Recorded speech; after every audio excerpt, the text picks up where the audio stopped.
जय गुरु गोरखनाथ। ओम नमः शिवाय।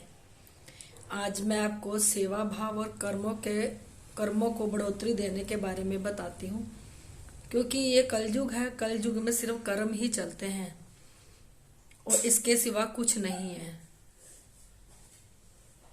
देखो, पहले तो आप अपने घर के पितृदेव की पूजा करो, पितृदेव का दिया लगाओ, ये भी कर्म है। फिर अपने कुल देवी देवता पे 2 या 3 महीने में एक बार आप लोग जरूर जाएं।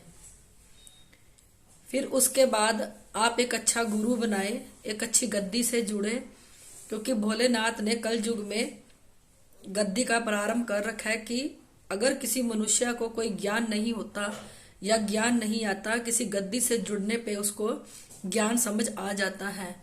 गद्दी भी देख के जोड़नी है आपने, गुरु भी देख के बनाना है।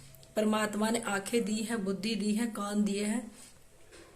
देखो, सोचो, समझो, फिर अपना कार्य करो और अपना गुरु बनाओ। फिर उसके बाद अपने गुरु से जल पढ़ाओ, सरसों पढ़ा के ले जाओ, अगरबत्तियां ले जाओ अपने घर में लगाने के लिए। फिर अगर आपके घर में कोई भिखारी मांगने के लिए आता है, किसी को भूख लगी है, उसको रोटी जरूर खिलाओ। सबसे बड़ा पुण्य है ये। अपने कर्म कमाओ, इससे भी आपके कर्म बढ़ते हैं। पक्षियों को दाना दो, पानी दो, इससे भी आप लोगों के कर्मों में बढ़ोतरी होगी। उसके बाद पेड़ पौधों को भी आप लोग पानी दो। फिर अपना कोई इष्ट बनाओ, भगवान बनाओ, जिसका भी आप ध्यान करना चाहते हैं, जिसका भी आप जाप करना चाहते हैं, उसका एक मंत्र पकड़ लो। कल युग में मंत्र जाप सबसे महान बताया गया है।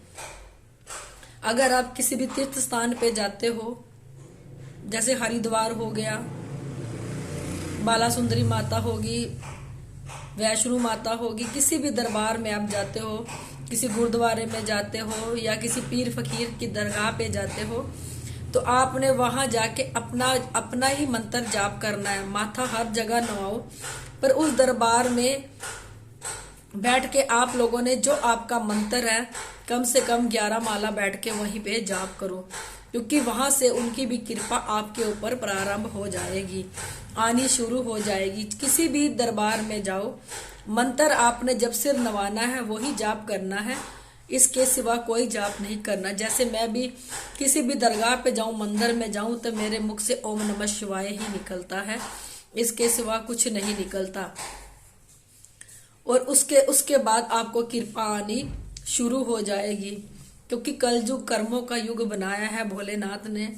इसमें अपना जितना ज्यादा हो सके अपना कर्म कमाओ, कर्मों से ऊपर कुछ नहीं है। और निरंतर जाप करो अपना। जैसे हम लोगों को भोजन, जैसे पेट हमारा भूखा नहीं रह सकता, वो भोजन मांगता है खाने के लिए, तब जब हम उसको भोजन देते हैं तो पेट की हमारी भूख भर जाती है। वैसे ही हमारी आत्मा में जाप की भूख लगती है, उसको भी जाप का ज्ञान दो, उसको भी जाप दो, ताकि उसकी भी भूख शांत हो जाए। जब तक आप अपनी आत्मा को जाप नहीं दोगे, तब तक देखो ना तो वो पावरफुल हो पाएगी, ना ही वो ताकतवर हो पाएगी। क्योंकि जैसे शरीर को हम रोटी देके ताकतवर बनाते हैं, वैसे ही हम आत्मा को जाप देके ताकतवर बनाएंगे। आपने अपना शरीर तो ताकतवर बना लिया, क्या आपने आत्मा को ताकतवर बनाया? नहीं। तो ऐसे कोई भी नेगेटिविटी आके आपकी आत्मा पे झपट्टा मार सकती है, अपने शरीर पे आके कब्जा कर सकती है आपके। अपनी आत्मा को जाप देके उसको सोलिड बनाओ, क्योंकि एकमात्र जाप ही है कलयुग में, जो परमात्मा ने कहा है कि दिन रात जपो, और इसके सिवा कुछ नहीं है। जो भी जाप करेगा अपना ओरा स्ट्रोंग करेगा। ओरा स्ट्रोंग होने पे आपके ऊपर कोई भी नेगेटिविटीज अटैक नहीं कर पाएगी। जो लोग परमात्मा का नाम ढोंग करके लेते हैं, कई बहुत दिखावा करते हैं कि हम परमात्मा का जाप करते हैं, परमात्मा का जाप कर रहे हैं, मगर वो लोग परमात्मा को मानते नहीं, सिर्फ लोग दिखावे के लिए वो जाप करते हैं। आपको ये नहीं पता उसके बाद परमात्मा उसके इस कर्मों की कितनी बड़ी सजा उसको मिलेगी। फिर जो लोग जाप कर रहे हैं, अपने कर्मों को बढ़ोतरी दे रहे हैं, कुछ लोग ये है कि दारू भी पी रहे हैं, मांस अंडा भी खा रहे हैं, उसके बाद भी जाप कर रहे हैं, उनको सजा अलग से मिलेगी। क्योंकि जो ढोंग पखंड कर रहे हैं उनको अलग से सजा देता है परमात्मा। जो परमात्मा का जाप करके दारू अंडा मीट खाता है उनको अलग से दंड मिलता है। बड़ा ही भयानक दंड होता है परमात्मा का। जब परमात्मा दंड देने पे आए तो कोई भी उस दंड को रोक नहीं सकता। इसलिए अपने अंदर जब भी आप जाप करो, श्रद्धा भाव रखो, दिखावे की भक्ति ना करो। लोगों को दिखाने के लिए, टीके लगा के जाप करने के लिए मत बैठो, क्योंकि वो तो लोक दिखावा हो गया।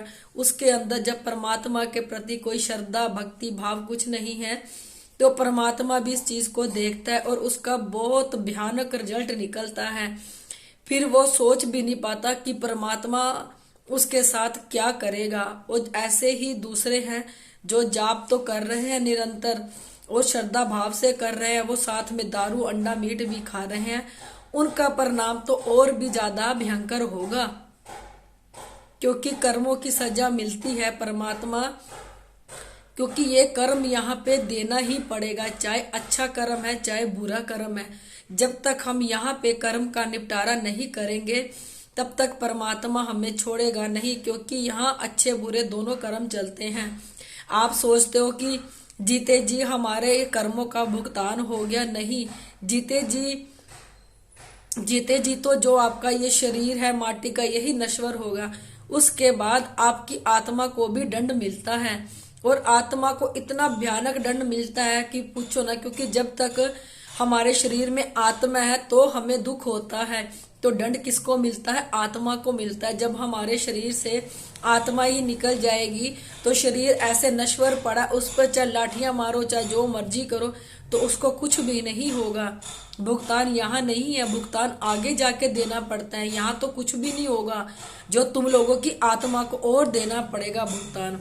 उसका बहुत ही भयंकर भुगतान होता है। इसलिए परमात्मा के साथ खिलवाड़ ना करो, परमात्मा को खिलौना ना समझो। एकमात्र कलयुग दिया है परमात्मा ने, अपना जाप करो, निरंतर जाप करो। एक कलयुग ही है जो आपको इस भव सागर से पार उतार सकता है। गलतियां ना करो। एक कलयुग से अपना अगले पिछले कर्मों का आप निपटारा करवा लो। जो आपके कर्म बच जाएंगे, थोड़े बहुते आपके रह जाएंगे, तो परमात्मा इसको पूरा करने के लिए दूसरा भी जन्म देगा। अगर आप इसी जन्म में कोई कर्म नहीं करोगे, कुछ भी नहीं करोगे, अपने पिछले से पिछले कर्म आप खा रहे हो, वो भी आपके खत्म हो जाएंगे। फिर आगे देखो कोई जन्म नहीं है आपके लिए। फिर कुत्ते बिल्ली शेर चीता अजब गाय भैंस ऐसे जन्म लेते रहो और अपना भुगतान देते रहो। एकमात्र इस धरती पे मानव का जन्म ही सबसे अच्छा जन्म बताया गया है। इसलिए अपना जाप करो और अपने मानव की योनि में आने की कोशिश करो, ना कि मरने के बाद भूत प्रेत जानवर बन के अपनी 84 योनियों से आप लोगों को निकलना पड़े। मैं तो यही चाहूंगी कि अच्छे से अच्छा अपना कर्म करो। बिना कर्मों के धरती पे कुछ भी नहीं है। अगर कर्म है तो आप एक रोटी का टुकड़ा खा रहे हो, अगर आप कर्म नहीं है तो वह भी आपके अंदर नहीं जाएगी। अगर आप लोगों को मेरी वीडियो अच्छी लगती है इसे लाइक और सब्सक्राइब जरूर कर दिया करो।